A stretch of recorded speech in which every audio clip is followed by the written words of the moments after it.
नमस्कार, सत्यदर्शन न्यूज मध्ये आपले स्वागत आहे। मी पायल शहा। एक नजर टाकूया आजच्या ठळक घडामोडीवर।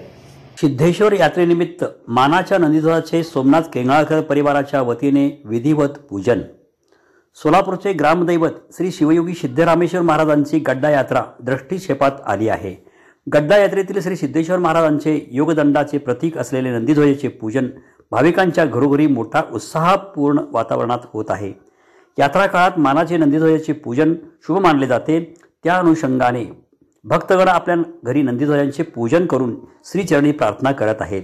या निमित्ताने सर्वत्र आनंदाचे आणि उत्साहाचे वातावरण आहे। दरम्यान त्याच अनुषंगाने अशोक चौक येथील सोमनाथ केंगळकर परिवाराच्या वतीने सिद्धेश्वर यात्रेतील मानाच्या पहिल्या व दुसऱ्या नंदीध्वजाच्या पूजनाचे आयोजन करण्यात आले होते। यावेळी सोमनाथ केंगळकर दाम्पत्याच्या वतीने पहिल्या व दुसऱ्या नंदीध्वजाचे विधिवत पूजन करून महाआरती करण्यात आली। यावेळी मानाचे नंदीध्वज विविध प्रकारच्या रंगीबेरंगी फुलांनी आकर्षक पद्धतीने सजवण्यात आले होते। यावेळी मानाच्या नंदीध्वजाचे पूजन झाल्यानंतर उपस्थित भाविक भक्तांनी महाप्रसादाचा लाभ घेतला।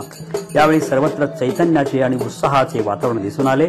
या प्रसंगी श्री सिद्धेश्वर यात्रेतील मानकरी, नंदीध्वजाचे प्रमुख मानकरी, पुरोहित, भाविक, भक्त आणि केंगळकर मित्र परिवार उपस्थित होते।